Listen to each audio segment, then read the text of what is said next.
national treasure. 68% of the UK believe the institution is good for the country. Oh, it's fantastic! When there is a royal event and people flock just to catch a glimpse, there's a little bit of magic in that, isn't there? In an era that increasingly values merit over birth, has the concept of a royal family grown outdated? Trooping the colour, the Queen's official birthday celebration and the greatest parade of each year in Britain. Or do an adoring public at home? It's this stalwart symbol of what it means to be British. And away. Remain loyal. There were at least 1 million people on the streets to see the Queen. I suppose the main benefit of the royal family is that it provides stability in a changing world. As royal commentators dispel the myth of the monarchy, They ended up with the king doing the conga round the staterooms of Buckingham Palace. experts will break down key archive from crucial moments in royal history. It was a fairy tale created by the Grimm brothers. So prepare to discover what actually happens when blue blood runs red. What have you been doing in here all day? This is The Royals Revealed.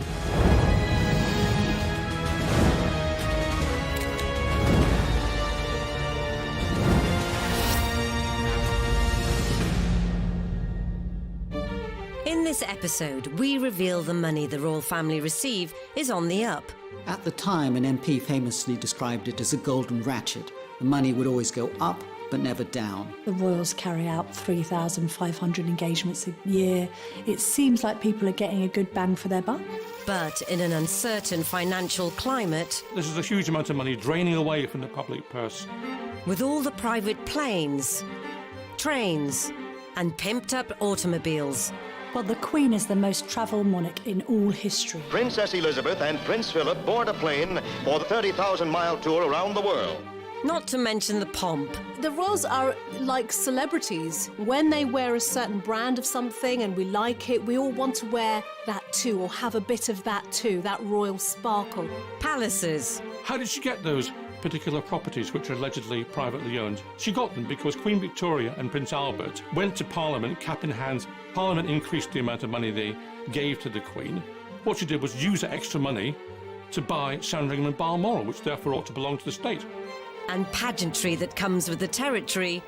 One of the things that about Elizabeth that I've never seen contradicted is the sense that she puts duty first, almost to an insane degree. Are they truly worth it? It's a bad deal in terms of value for money, and the taxpayer getting ripped off.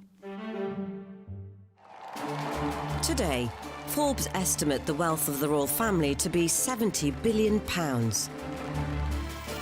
Whilst that might be almost incomprehensible to most people, when the average family lives on just over £30,000 a year, it's not just about the money to us commoners, it's about the age-old principles. Certainly, I think the British look to the monarchy as a beacon of continuity and stability, and because they transcend politics, there's this sense that you're safe with them. That was especially important during the war. Famously, the Queen Mother, when told by her courtiers and the government, look, you must leave the country, she said, the King won't leave London, and so we're not leaving London. And many people have said that gave the royal family at least a century of credit with the British public. The sense of security the royal family brought the nation was symbolised by a show of splendour at Queen Elizabeth's coronation. It was sprinkling some, royal fairy dust on the nation, made everyone happy. So it probably justified paying a bit more money on it in order to make everyone much happier. I was a kid, I saw the coronation, and what really came off at the time of coronation was sweets, which pleased everybody, sweets and biscuits. Though some might argue the expense was elaborate in such austere times. People were on rations just after the Second World War, in the run-up to the coronation, but actually the cash was splashed a bit to cheer people up after what had been a really difficult period and have this focus of Britishness, really, a celebration of the pomp and pageantry, which had been partly responsible for helping the Allies to win the war. And it was a tremendous day, and it was a tremendous start to the Queen's to the Queen's reign. And the way to maintain the monarch's new momentum was to get immersed among the masses. Walkabouts were nothing new. King George V, Queen Mary, did walkabouts during their reign.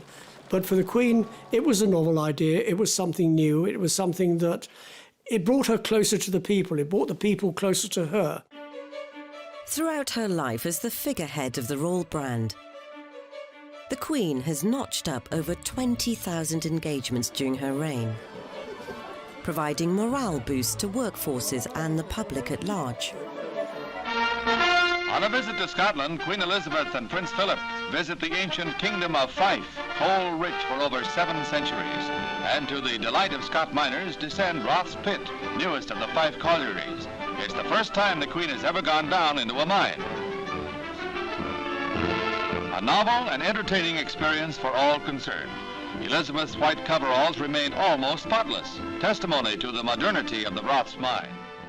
She knows that there may be occasions when people see her for one time in their life and talk about it for years afterwards. So she wants to make that memorable. She has made it her mission to be so and has encouraged other members of the royal family to be as transparent and obvious as she has been, so that people feel that they're getting their money's worth and that they're getting to see the royals in action. She is that one constant figure. And I think when you see someone embedded in the culture, you actually get used to them, that they're a trust figure, they're part of the furniture. She's kept abreast with social, economic and political matters in weekly audiences with 14 prime ministers, and ensured the UK remained in close contact with hundreds of heads of state. De Gaulle's visit is a major public event as well, a high ceremonial occasion. With the Queen, he rides in an open carriage, escorted by the household cavalry in full regalia to the palace, through streets lined with curious and cheering Londoners. One of the things about Elizabeth that I've never seen contradicted is the sense that she puts duty first, almost to an insane degree. You know, when you think she's in her 90s and she's still perhaps managing 200 or 300 public engagements a year. It's extraordinary. But whilst all this hard work is clearly vital in terms of maintaining a national identity and the emotional and economic stability that it can be seen to bring, all the public-facing activities come at a price, which some are finding increasingly harder to stomach.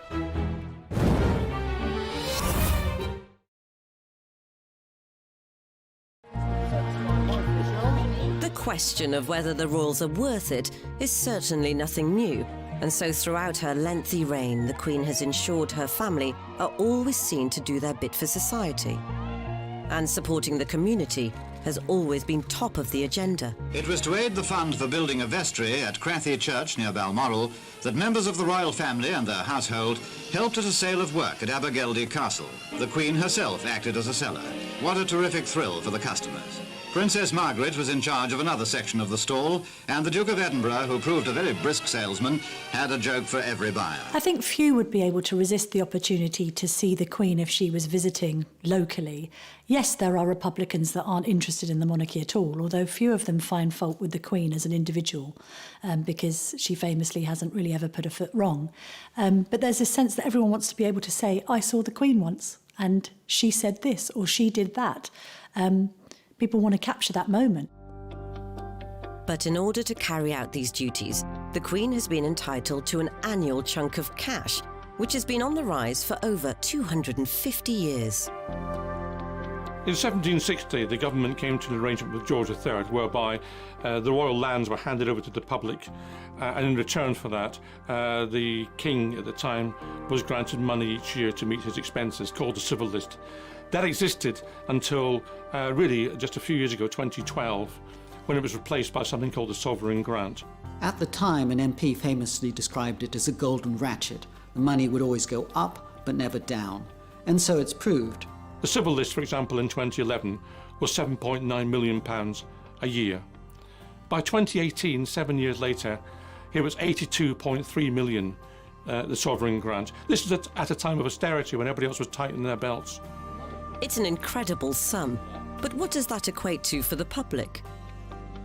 The palace say that the cost of the monarchy is only about £1.20 for every citizen of Britain. Now, that's a little bit misleading and indeed a little bit naughty, because it just applies to citizens and not the taxpayers. And secondly, the cost of the monarchy is a bit more than the formal cost of the sovereign grant, which is about £85 million. When you include all the hidden costs, and particularly security, which could add up another £100 million, the real cost is more like £300 million.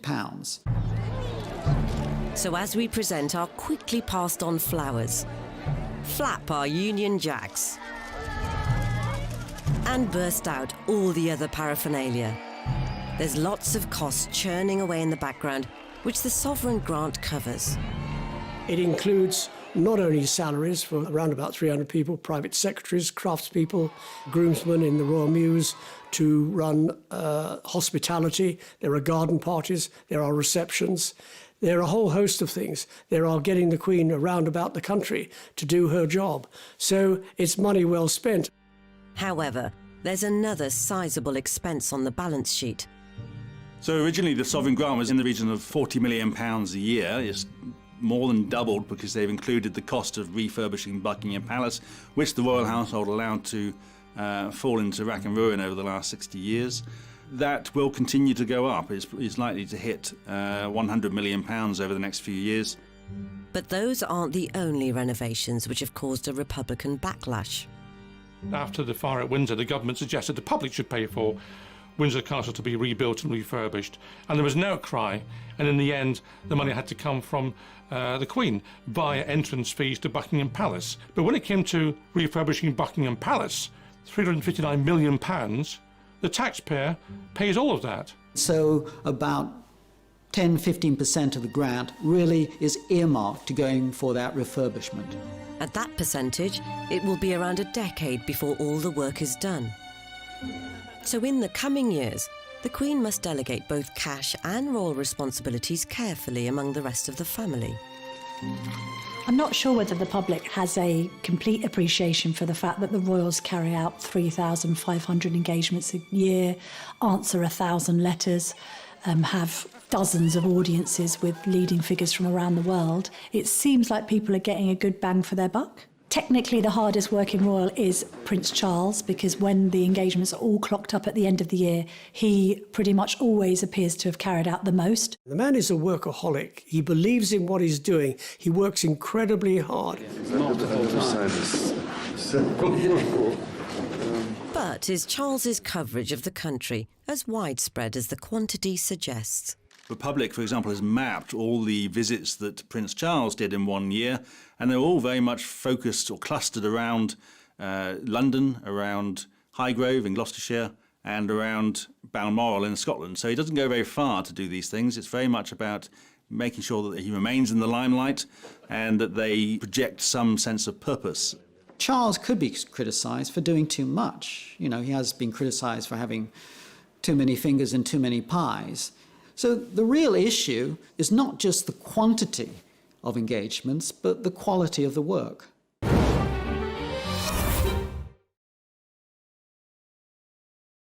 So, are the rest of the firm pulling their weight and adding value to society? Princess Anne is always regarded as a legendary royal trooper because she very much likes to pack the engagements in. And indeed, it's not unheard of for Princess Anne to do 7, 8 or 9 engagements in one day.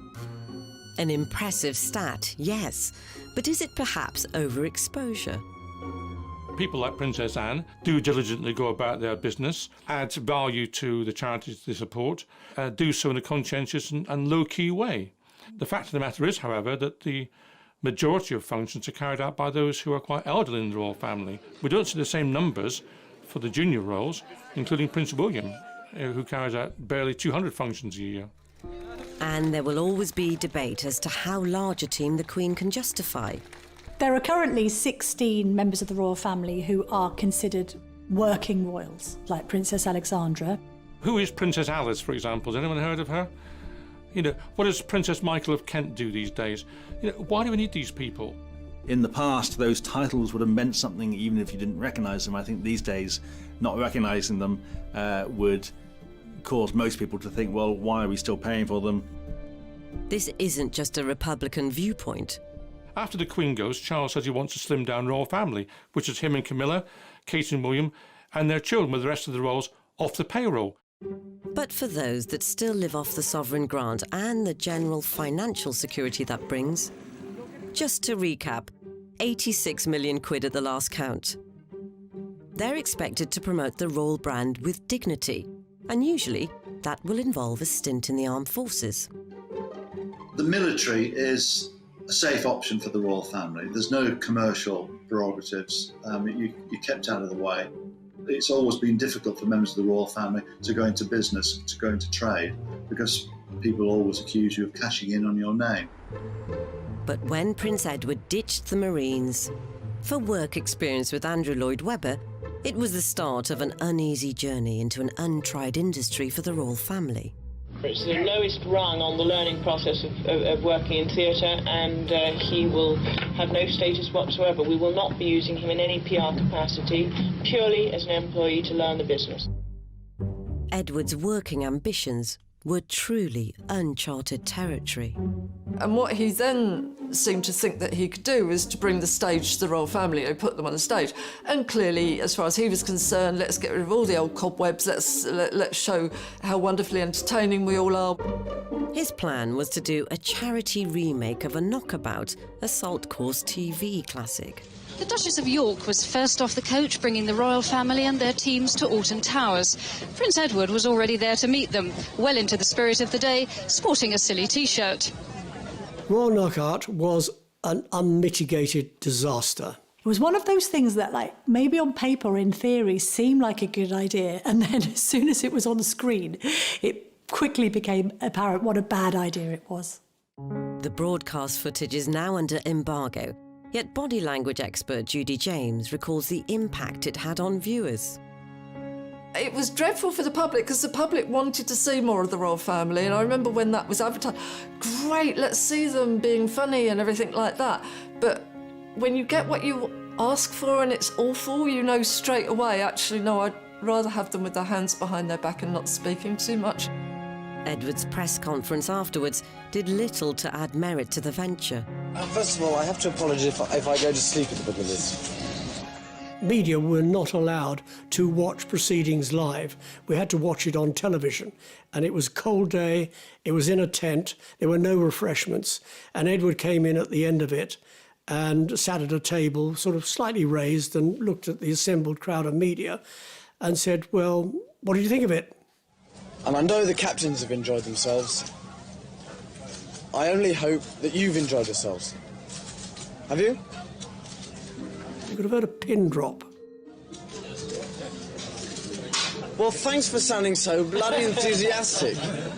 What have you been doing in here all day? Have you been watching it? Yeah. What did you think of it? Thanks. I thought it was great. The headline the next day was, "It's a walkout," which just about summed it up. I think Edward had set himself up to be a champion in his own right. This was his star of the royal family. His brothers had been heroes, they'd been in the armed forces, etc., but he was going to do it theatrically and do this wonderful show that everybody would love him, and the royal family would say, oh no, Edward, you are now the most famous member of the royal family, and it didn't quite work out like that. I suppose it's difficult being the fourth son of the monarch. You don't really have a role, you have to create one for yourself. After an ill-fated foray into TV production, Edward was ultimately brought back in line as a working royal. There's this sense you've got to behave properly because you've got to be accountable. You've got to show that you're dutiful above all else, almost to the point sometimes where you've got to sacrifice your private life for duty. And that's a very difficult thing for many people. I mean, the royals are only human after all. It's no easier for them to do that than it would be for any of the rest of us who are not in the spotlight. Recently, the Queen's grandson, Peter Phillips, also fell foul in trying to do his own thing. They're entitled to their private people, but what is wrong is when they then invoke the royal name to boost their commercial activities. Peter Phillips was busy selling milk to the Chinese and pretending it all came from Windsor, and the royal family drink this every morning and so on. That was an attempt to use his links with the royal family for commercial activities. That's entirely improper. One necessary activity for working royals is to represent the UK abroad. And whilst news reports may focus on how they sample regional delicacies, don the local dress, and generally embrace the culture, there's lots of crucial work going on off camera. Ever since before she ascended the throne, the Queen has been instilling royal values all over the world. Well, the Queen is the most travelled monarch in all history, and because she is the head of the Commonwealth as well as head of state in the UK, she needs to travel to Commonwealth countries to make sure that those countries appreciate the fact that they're seeing their Queen in the flesh. The royal family are our secret weapon in selling the UK abroad. Various governments abroad in foreign countries are more likely to take note of the United Kingdom if there's a member of the royal family on their doorstep rather than some dishevelled politician. They can see politicians anytime. They can't see the royal family at any time. It's absolutely right, of course, that the Queen and members of the royal family travel abroad to represent this country. However, some members of the royal family believe that, first of all, they do not have to use commercial airlines, but they must travel by private jet at vast cost to the taxpayer. People perhaps think that this is excessive. I would say the counter-argument to that is you can't expect the Queen necessarily to go on EasyJet. At its peak, the annual travel spend was a whopping 18 million. These days, it's nearer to 3 or 4. But besides flights, how do they spend so much?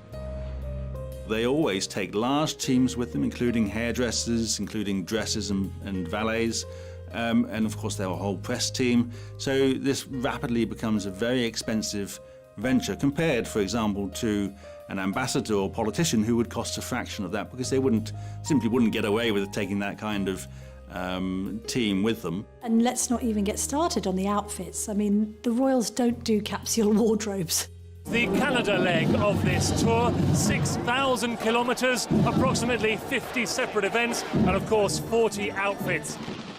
There may be a job in the morning that requires trousers, an afternoon job that requires a floaty summer dress, and in the evening, full white tie attire. This is a world away from a typical family holiday. It's a family holiday multiplied by the hundreds. Whilst it may seem to cost the earth for the royals to travel the globe, it's all about adding deeper value to the union at large.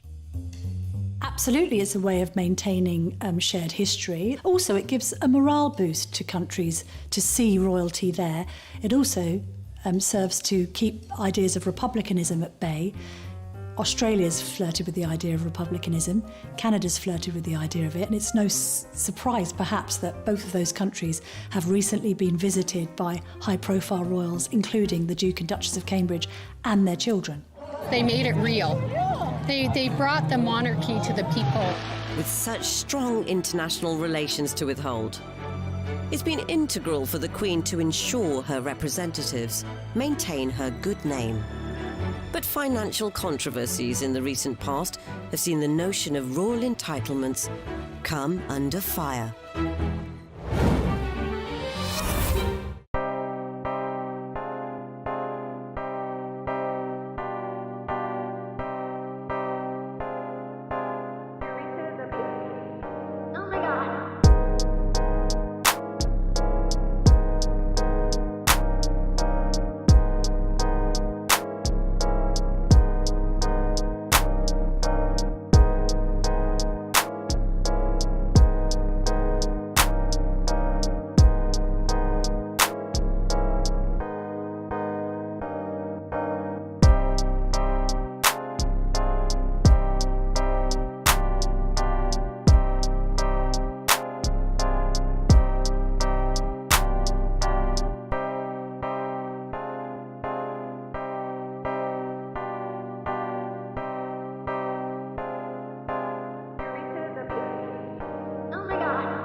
In examining the costs around the royal family, global travel expenses invariably enter the debate.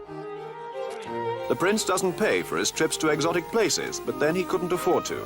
He hasn't been well off by royal standards, but today it gets better. He'll have a full £20,000 a year from the Queen's civil list for a start.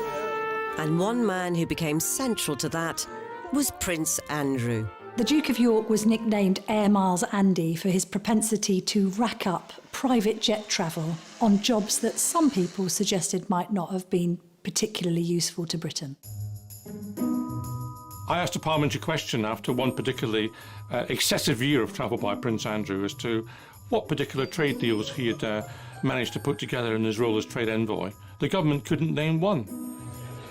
Meanwhile, the expenses could be quantified. Some of these trips were quite extraordinary in the cost. £100,000 or more for a flight to or trip to the United States, $30,000 for a visit to Japan. In the last year that he was in this official role, it was more than £600,000 in the year spent on travel costs alone. I once went to Mexico for an interview that I did with him to mark his 50th birthday. There was a huge entourage, and to be fair, there's a massive kidnapping risk in Mexico City, but you've never seen a motorcade like it.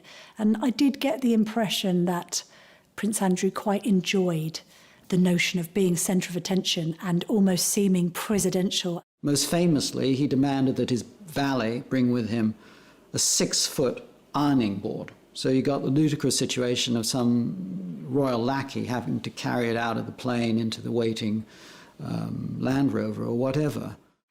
Even back in drizzly old Blighty, the jet setting continued. He's become known as Air Miles Andy. This private jet is taking the Duke of York to Newcastle. Bad weather had grounded the royal helicopter. It was a reminder of repeated accusations of extravagance.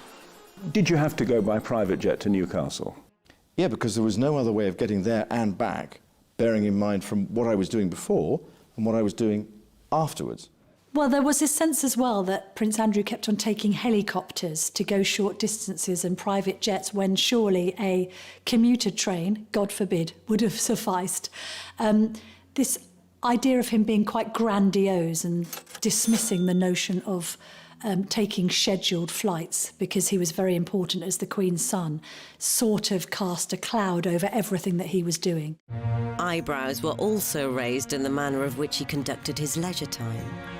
There was one occasion when he went to Northern Ireland to Portrush when he played a golf match, and because it took a bit longer than expected, he was an hours late to be guest of honour at an event where he should have been attending in his royal capacity. And I know for a fact that some of his aides had to take him aside and say, seriously, you cannot take the golf clubs on these trips. It's completely the wrong look. You're there to do an official job on behalf of the Queen, not enjoy 18 holes at St Andrews.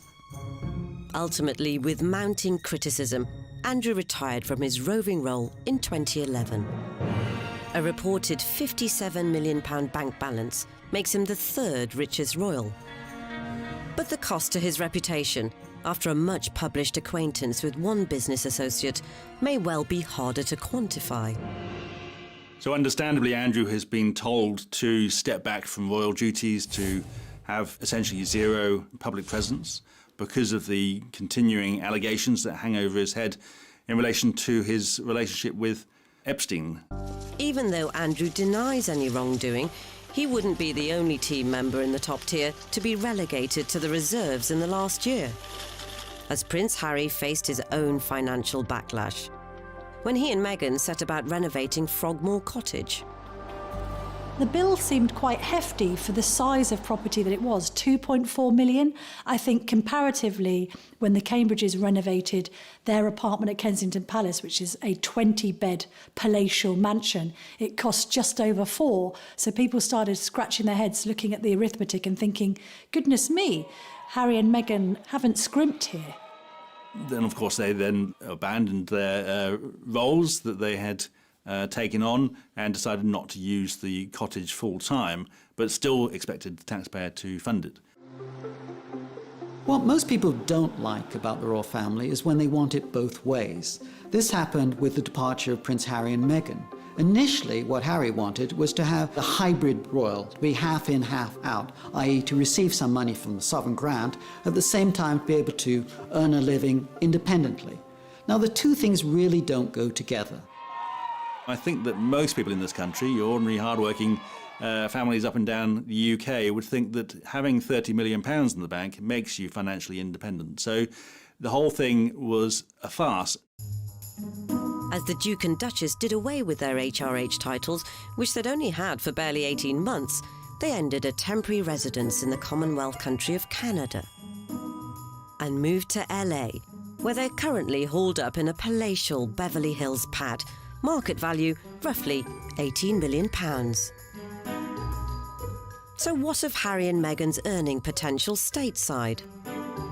They'll be able to command 6-7-figure fees for making keynote speeches, for being directors of various companies, for writing their own books if they wish.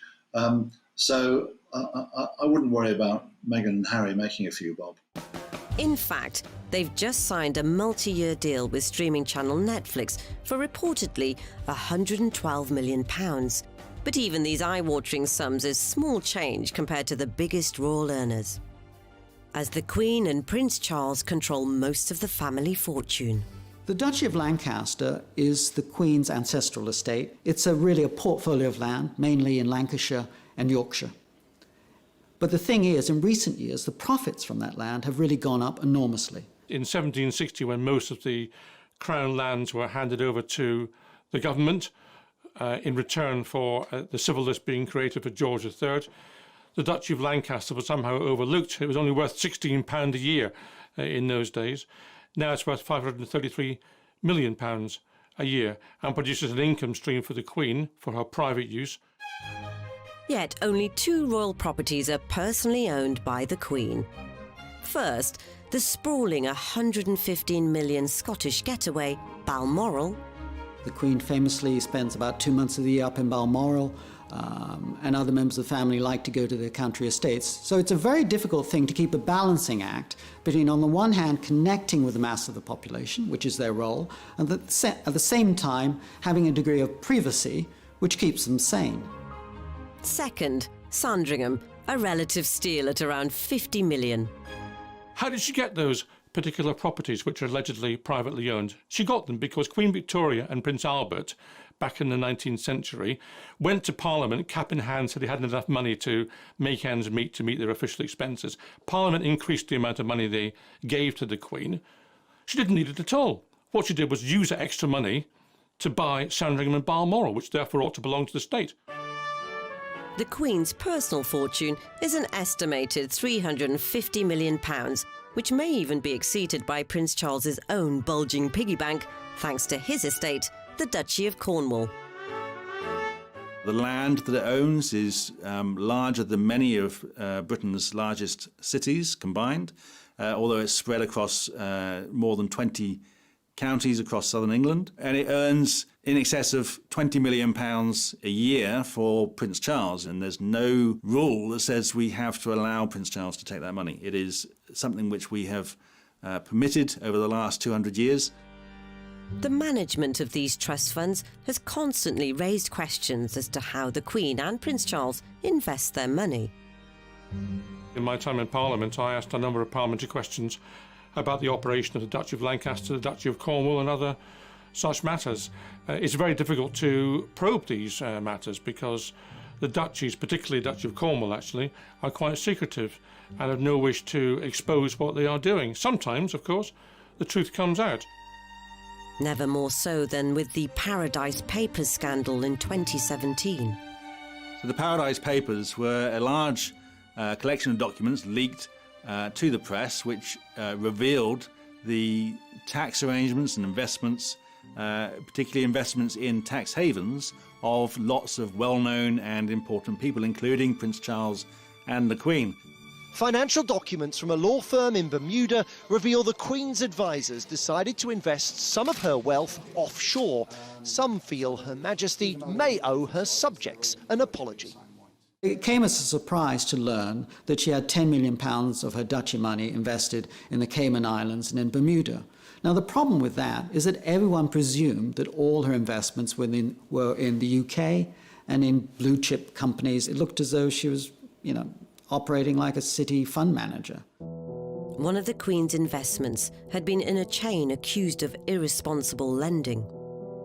They feed on the poor. That is where they make their money. And the Queen is supposed to look after the people. Now, I don't assume for 1 minute that the Queen has done this herself, but it will be somebody who's in her pay, one of her echelons, that will have done this, and it just makes me wonder who we employ to look after our Queen. The Paradise Papers were a very interesting revelation. Places like the Cayman Islands were benefiting rather than the UK. Well, the royal family's answer to that was that there was no benefit from investing in these places. If that were the case, then one wonders why they didn't simply put the money in the nearest bank of coats and sit back and relax and get the interest. Questions, too, abounded over Prince Charles's conduct. The leaked documents claim the Prince's estate, the Duchy of Cornwall, bought shares in an offshore company.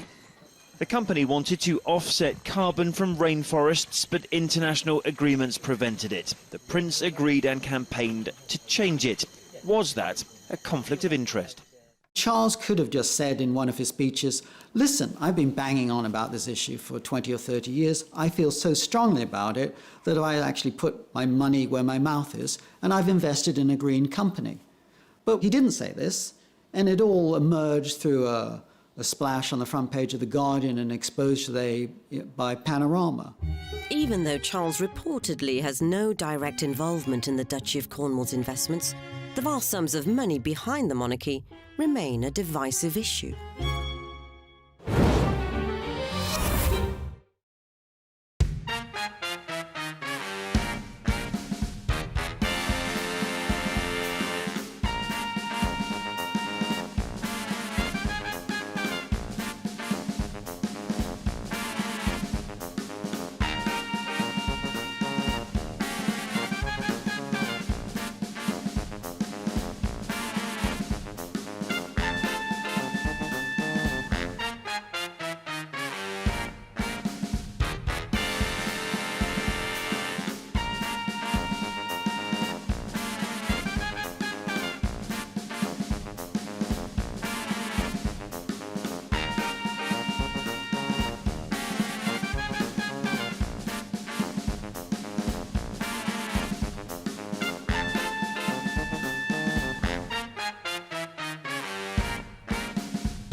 Queen Elizabeth II has reigned for over 65 years, with each significant milestone marked with increasing pomp and circumstance.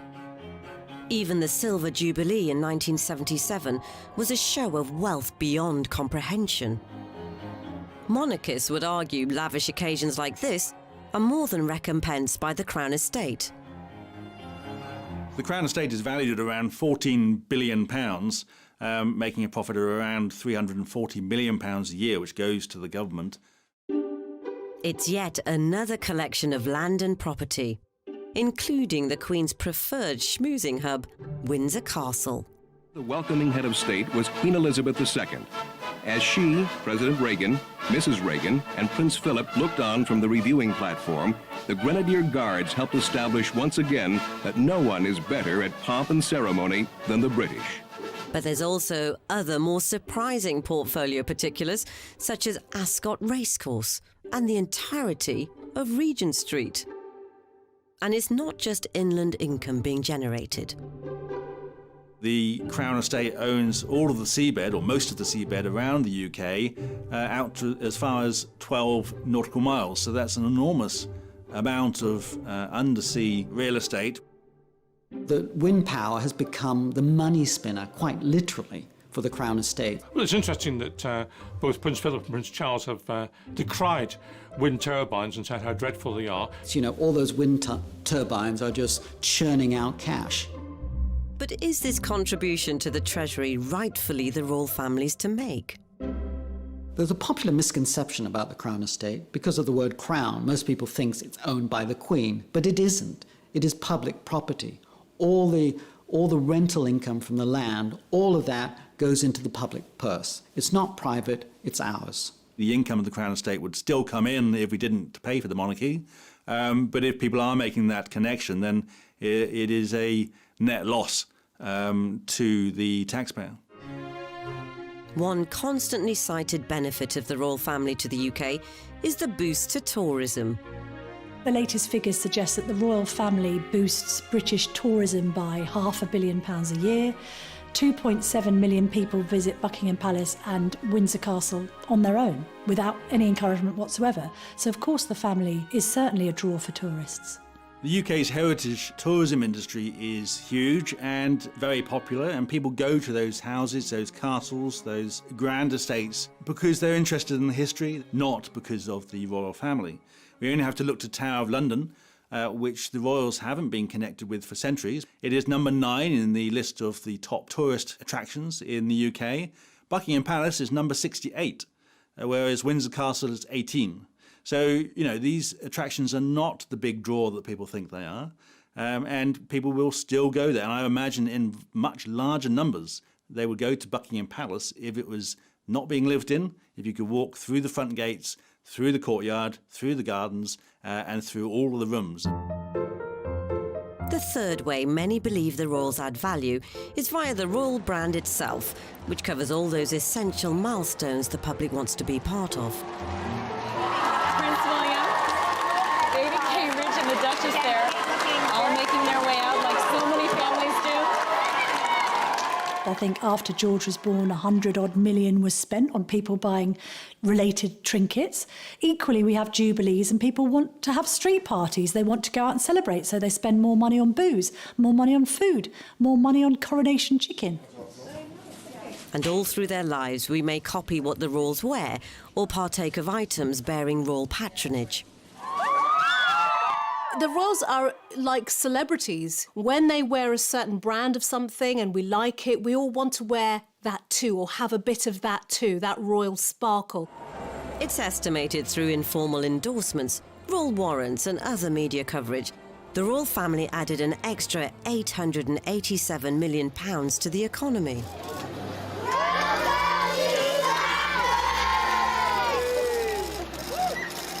It's a very nice costume. It's been argued that consumers are somehow impressed with or attracted by the royal brand. And again, you know, there is a market for royal brands. There is a market for lots of different brands. But the point is, the monarchy is not there to make us money. It's not there to be a brand. It's there to provide us with a head of state. So then, is there a point to suggest that it's impossible to quantify their true value to the nation? The royals have gone through times of great popularity, and also there have been downturns in their popularity. And I think we do have that two-way relationship, that when they're not meeting our needs as a nation, we can get pretty grumpy about that and let them know. For instance, when Diana died and we didn't see the Queen, I think public pressure was on her to change what she did. And the survival of the monarchy is a bit like maintaining tradition, but showing a willingness to be flexible. And that's what we like. Of course, there will always be doubters. The Queen has done her best for this country, and I think most people recognise the effort she's made to discharge her public duties. But the fact of the matter is that the royal family is, through no fault of its own perhaps, unhelpful to this country going forward. We have to recognise that Britain in 2021 is not the same country as Britain was in 1921. And the royal family, in that sense, holds us back. We have to recognise our new role in the world, not pretend that things have not changed. Maybe it simply boils down to the eccentricities of how the British people lead their lives. People often say, well, you know, the monarchy is part of that quirky nature of British life, but we don't put up with the royals or love the royals because of that quirky nature of the British character. It is because the royals serve a purpose. They serve their own purpose, and they serve a purpose for those in power, and so there's constant effort to promote them and to ensure that they are not put under such pressure and such scrutiny as to turn the people against them. It's part of the British culture, and to shift out of that, I think, would take tremendous change and tremendous growing pains, and I don't know that we are yet prepared for that, because every time there is a bit of a disruption or a shift, there is often a reaction to that. So Harry and Meghan deciding to step away has caused great consternation. It's like, how could you do that? Which shows the power of the royal family entrenched in the British psyche at the moment. We're told that the royal family is a major asset to this country in terms of the economy. No doubt they bring in some tourism, and no doubt there is a genuine value to some visits carried out by the royal family to overseas destinations and some events hosted at Buckingham Palace. But as to what that is in economic terms, it's almost impossible to quantify. What we do know, with rather more certainty, is how much they cost us. And what we know is that runs into hundreds of millions of pounds each year, and that's a multiplicity of times more than any other royal family in Europe. Do we get value for money? Yes, I believe we do. And I think when people sit down and analyse what they get in return, they will think, yeah, we do pretty well. So in trying to explain whether or not the royal family are worth it, we shouldn't expect the answer to be based on such a simple thing as reason.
He famously described it as a golden ratchet. The money would always go up, but never down. The royals carry out 3,500 engagements a year.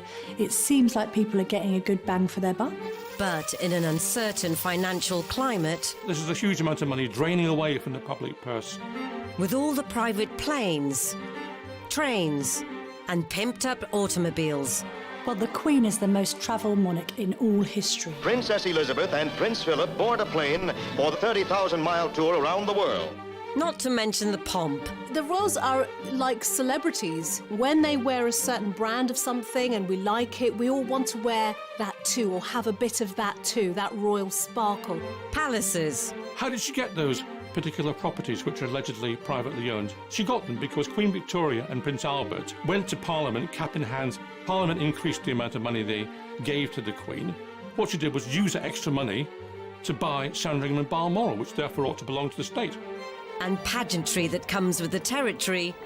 One of the things about Elizabeth that I've never seen contradicted is the sense that she puts duty first, almost to an insane degree. Are they truly worth it? It's a bad deal in terms of value for money, and the taxpayer are getting ripped off.